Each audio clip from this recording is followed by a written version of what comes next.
Hello viewers and my dear student, more Chhatro Chhatri Hokol. Today we are in the second lecture, Geopolitics of India. I mean, the geopolitics of India because when you go for the geopolitics of India, we have to know what exactly the meaning of geopolitics about the geopolitics.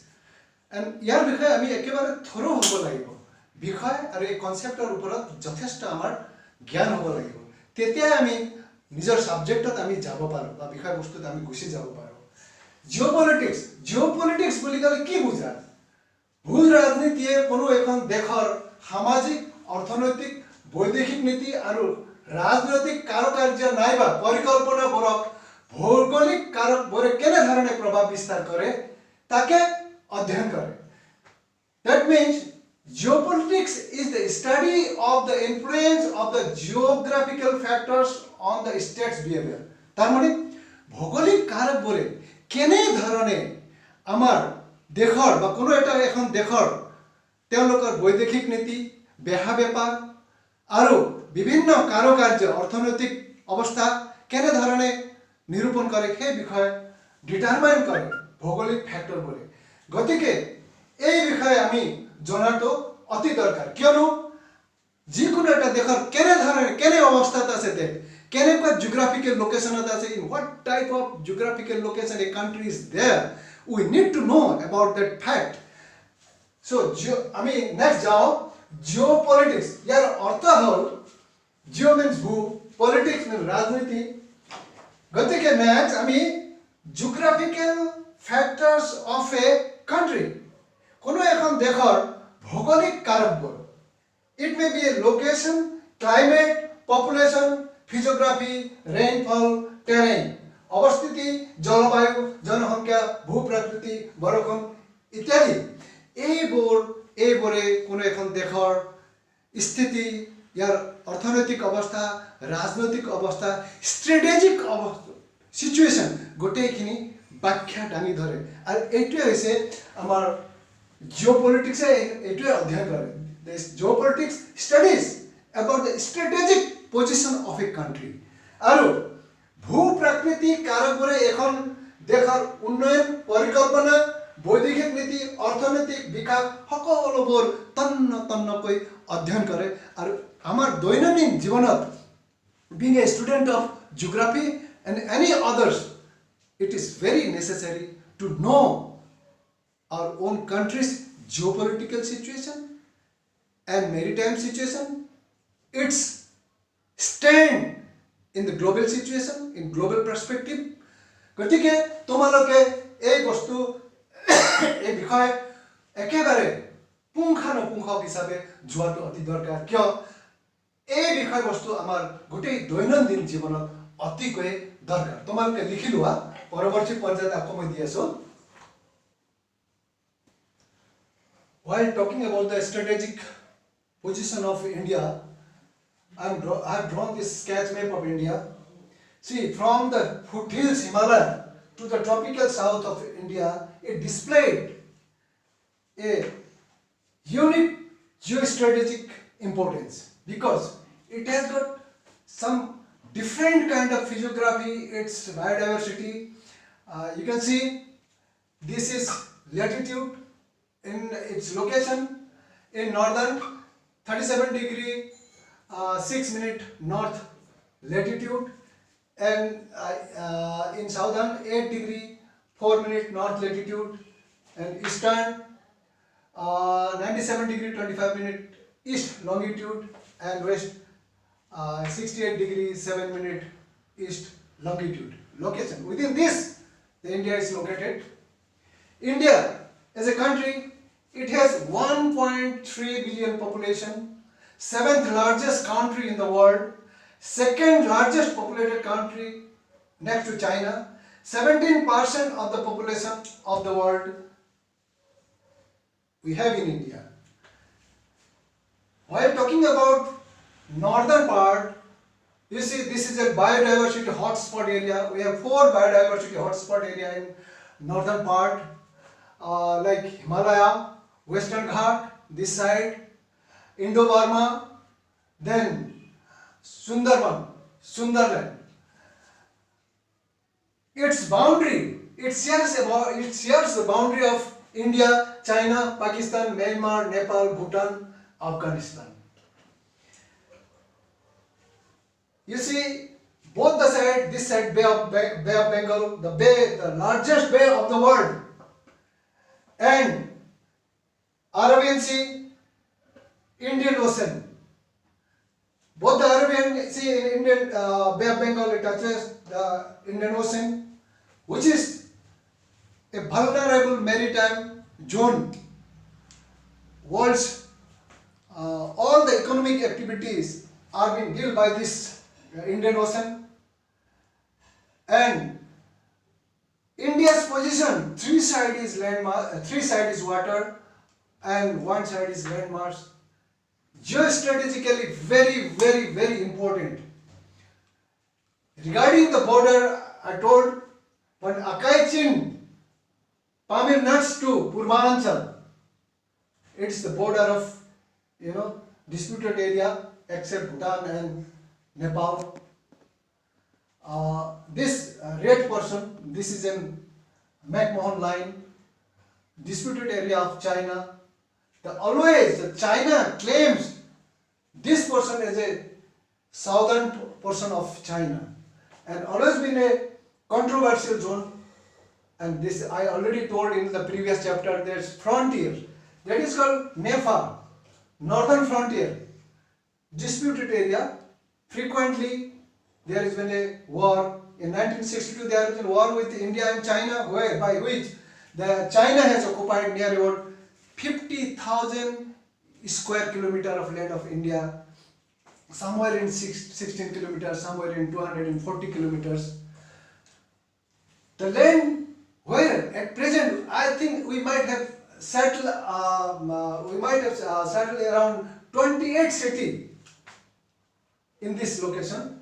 So much of land has been encroached by China.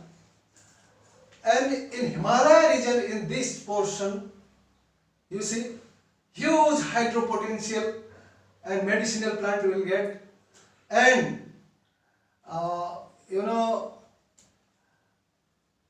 it protects the movement of the summer monsoon to moving towards the north, and it has got influence on monsoon.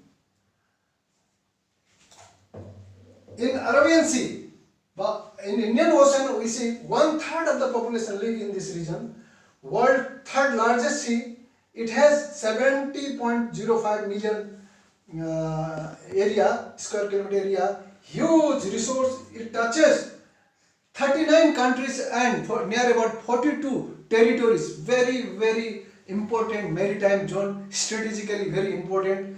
This is the geopolitics of India. And looking at the geopolitics, any country, they makes their foreign policy and their development, they proceed for the development, how far this is viable. The entire depends on geopolitical situation of a country. So this is very important to know, each and every one of us as well as the student. That is why when I am going to talk about the geopolitics of India, I have come advanced in geopolitics, because before knowing the geopolitics we cannot move ahead. So next we write down, I will talk something about this. More মৰমৰ ছাত্ৰ ছাত্ৰীসকল, already মই এই sketch মেপেদি যথেষ্ট তোমালোকৰ জিঅ'পলিটিক্সৰ বিষয়ে মই যথেষ্ট কৈছো। মই ইয়াত যেহেতু মই নোটস প্ৰভাইড কৰি আছো, মই দুচাৰি আখৰ তোমালোকক ক'বলৈ বিচাৰিছো। Geopolitics in short, geography of destiny. তাৰমানে জিঅ'গ্ৰাফিয়ে গোটেই নিয়ন্ত্ৰণ কৰে বুলি অৱধাৰণা কৰে, কিন্তু ইয়াৰ উপৰিও অৰ্থনৈতিক, সামাজিক, ৰাজনৈতিক অৱস্থায়ও কোনো এটা কাণ্ট্ৰিৰ বিকাশত যথেষ্ট সহায় কৰে। কোনো এখন দেশৰ ভাগ্য ভৌগোলিক কাৰক বোৰে নিৰ্ণয় কৰে বুলি ৰাজনৈতিক ভূগোলবিদসকলে ধাৰণা কৰে। অৱশ্যে অন্যান্য কাৰক যেনে অৰ্থনৈতিক কাৰক, সামাজিক কাৰক, ৰাজনৈতিক কাৰক বোৰেও মুখ্য ভূমিকা গ্ৰহণ কৰে। भू राजनीति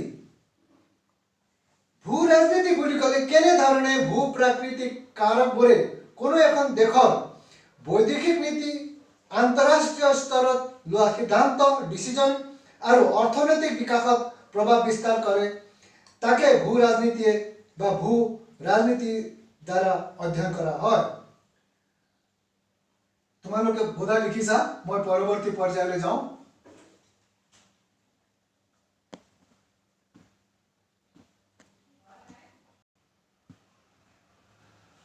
মই এতিয়া হিষ্ট্ৰী অফ জিঅ'পলিটিক্স ইয়াৰ বিষয়ে যাব বিচাৰিছোঁ।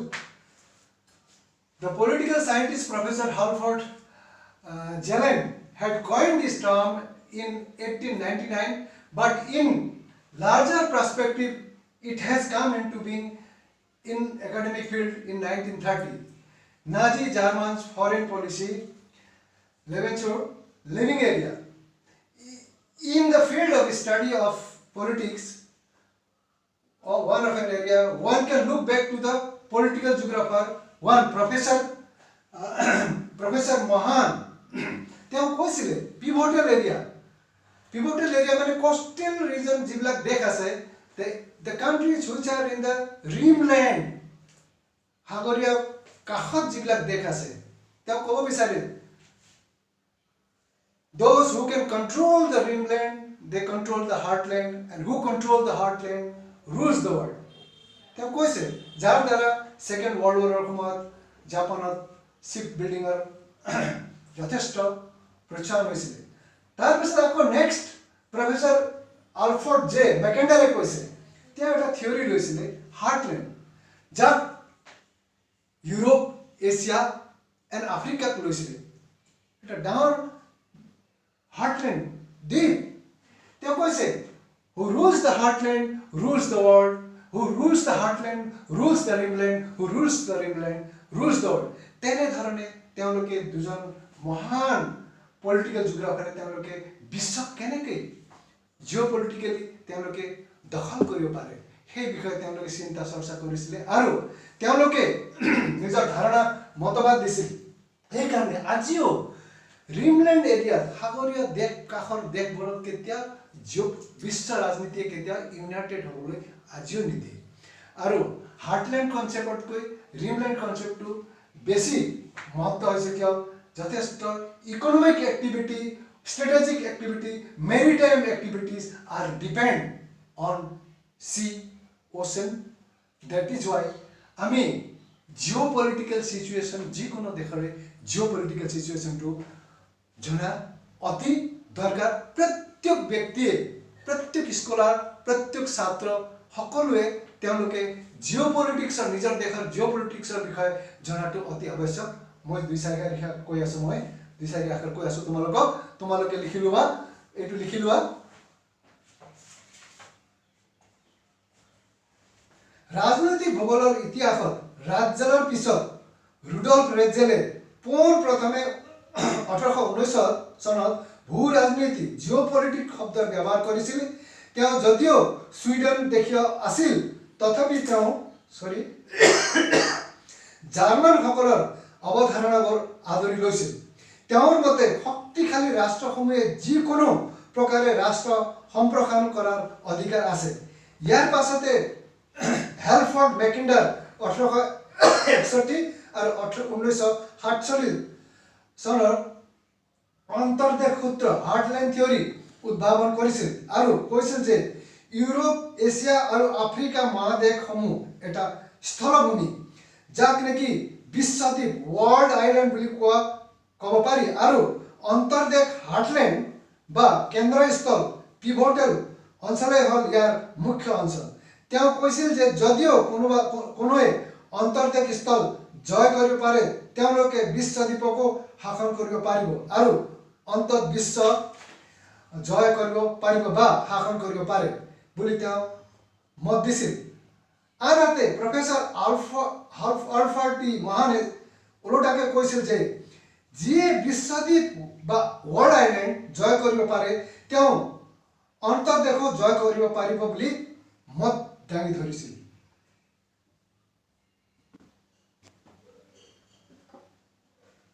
মই পৰৱৰ্তী পৰ্যায়ত লংগিটিউড আৰু ভাৰতৰ অৱস্থানৰ বিষয়ে মই কৈছো লংগিটিউড লেটিটিউড ইয়াৰ পজিশন সকলো বিষয়ে the entire things has been explained in the map detail you will get in that. Now I will go through the land boundary and land boundary ভাৰতৰ স্থলসীমা পশ্চিমত Pakistan and Afghanistan, west Afghanistan and Pakistan, Uttar north चीन नेपाल भूटान, चीन नेपाल भूटान, पूर्व east Myanmar और बांग्लादेश, दक्षिण भारत महासागर और श्रीलंका. यार स्थलीय सीमा आमी उत्तर फाले जेतिया लैंड मास चाও यार स्थलीय सीमा হৈছে 5200 स्क्वायर किलोमीटर और उपकूलीय मान उपकूलीय এই সীমা মেৰিটাইম এই সীমাটো হৈছে 6100 very important position with three side is water body one side is land mass আৰু ভাৰত আৰু চীনৰ সীমাৰ দৈৰ্ঘ্য হৈছে 3363 স্কয়াৰ কিলোমিটাৰ মানুষ নীতিৰ আধাৰত এই সীমাটো নিষ্পত্তি কৰা হৈছিল 1954 চনত যদিও যাক কোৱা যায় পঞ্চশীল নীতিৰ আধাৰত এই চাইনা বৰ্ডাৰটো সম্পাদন কৰা হয়েছিল কিন্তু যদিও আজিও চীনে তাক গ্ৰহণ কৰা নাই সেই কাৰণে সময়ে সময়ে চীনৰ লগত বৰ্ডাৰ কনফ্লিক্ট হৈ থকা দেখা যায় আমি আকাই চীনৰ পৰা লৈ উত্তৰ পূৰ্বাঞ্চল লৈ এই এক্সেপ্ট ভুটানৰ পাৰ্ট আৰু নেপাল আছে সেই পাৰ্টটো লৈ গোটেইখিনি অঞ্চলটোৱে विवादित स्थल বুলি ক'ব পাৰো যাক নাকি ইয়াতে নেফা বমডিলা শিলা এইবিলাক চাইনা এতিয়া নিজৰ দখল বুলি তেওঁলোকে China is claiming is his own land and always he claim is a southern part of his country কিন্তু ভাৰতৰ survey of India 1936 or maybe I'll go through 36 or maybe 56 এই সীমা ভাৰতৰ মেপত অন্তৰ্ভুক্ত কৰিছিল তোমালোকে এটো লিখি লোৱা মই অকমান কৈ থাকো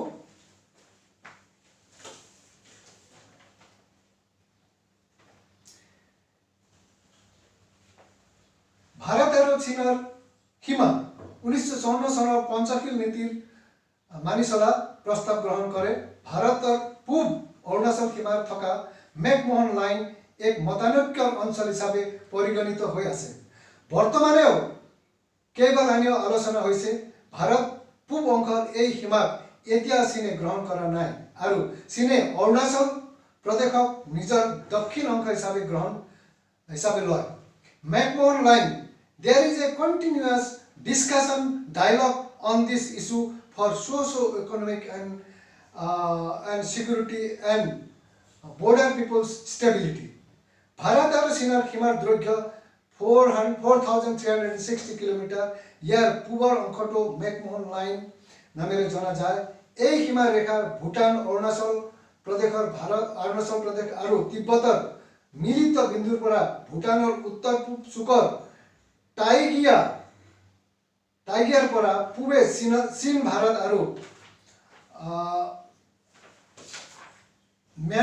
म्यांमारत मिलित बिंदु ट्री जंक्शन तालु गिरिपथলৈ বিয়পি আছে ইয়াৰ দৈৰ্ঘ্য 1140 কিলোমিটাৰ ভাৰত আৰু চীনৰ সীমাক আমি তিনি ভাগত বিভক্ত কৰিব পাৰো পশ্চিম মধ্য পূব সীমা পশ্চিম সীমা জম্মু কাশ্মীৰ সিকিম আৰু তিব্বত ইয়াৰ দৈৰ্ঘ্য 1588 কিলোমিটাৰ ব্ৰিটিছ শাসনৰ সময়ত এই সীমা কেৱল জম্মু কাশ্মীৰৰ বাবেহে নিৰ্ধাৰণ কৰিছিল অৱশ্যে চীনে 1954 চনৰ পৰাই পশ্চিম দিশে অধিগ্ৰহণ কৰি অহা দেখা যায় মন কৰিবলগীয়া এই যে যোৱা 1962 চনৰ যুদ্ধত চীনে ভাৰতৰ 50,000 বৰ্গ কিলোমিটাৰ মাটি দখল কৰিছে এই মাটি দখল আজিৰ তুলনাত 28খন চহৰ বহাব পৰা গ'লহেঁতেন চীনে 1962 চনত কোনো ঠাইত 16 কিলোমিটাৰ আৰু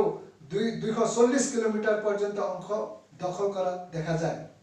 মধ্যাহ্ন সীমা এই সীমা ভূটানৰ পৰা ভাৰতৰ টালু গিৰিপথলৈ বিস্তৃত। ইয়াৰ দৈৰ্ঘ্য 1140 কিলোমিটাৰ। ইয়াক মেকমোহন লাইন নামেৰে জনা যায়। ছাৰ হেনৰি মেকমোহনে 1913 পৰা 14 চনত চিমলাত এই সীমাৰ চুক্তি প্ৰদান স্বাক্ষৰ কৰিছিল। ভাৰত চীন আৰু ভূটানৰ মিলন স্থলৰ পৰা আৰম্ভ কৰি পাটকাই পৰ্বতলৈকে এই সীমা বিয়পি আছে। মেকমোহন লাইন কোৱাৰ মূল কাৰণ হ'ল সেই সময়ত ভাৰতৰ বৈদেশিক সচিব আছিল ইংলেণ্ডৰ ছাৰ অৰ্থাৎ হেনৰি মেকমোহন। তেওঁই এই বিবাদাস্পদ সীমা বিবাদ স্বাক্ষৰ কৰিছিল। এই ডোখৰ সীমা সিদ্ধান্ত কৰা হয়। বহু দিনৰ পৰা চলি থকা জলচ্ছেদৰ আধাৰত টাইম অনাৰ ৱাটাৰশ্বেড। ইয়াৰ চেয়াৰমেন আছিল মিছ ইভানছেন। চীনক প্ৰতিনিধিত্ব কৰিছিল লোকেল ছাত্ৰাই। চন 1935 চনত এই ডোখৰ সীমাক ভাৰতৰ মানচিত্ৰত দেখুওৱা হৈছিল। মই কৈছোঁ আগত মোক অকণমান খেলি মেলি আছিল, সেইকাৰণে মই ক'ব বিচাৰোঁ যে সাৰ্ভে অফ ইণ্ডিয়াই এই বিবাদাস্পদ সীমাক 1935 চনত ভাৰতৰ মানচিত্ৰত উপস্থাপন কৰিছিল। The Survey of India has shown the border of Mekong line, China border in 1935. তো তোমালোকে চাবা ক'ৰবাত যদি কিবা ভুল হৈছে আমি পৰৱৰ্তী পৰ্যায়ত শুধৰাব পাৰিম। Any kind of mistake, any kind of difficulty arises in this video, I expect some comment so that I can rectify. পৰৱৰ্তী পৰ্যায়ত in next lecture I will provide other issues like India and Nepal border, India and Bangladesh, India and Myanmar. মই পৰৱৰ্তী পৰ্যায়ত মই lecture দিম। তোমালোকে এখন লিখি ল'বা আৰু তোমালোকে ভিডিঅ' চাই তোমালোকে কমেণ্ট কৰিবা কমেণ্ট বক্সত। সেইটো মই বিচাৰিছোঁ যাতে মোৰ কিবা যদি সংশোধন কৰিব লগা হয় মই সংশোধন কৰিব পাৰোঁ। All kind of help you require, I am ready to provide. Thank you.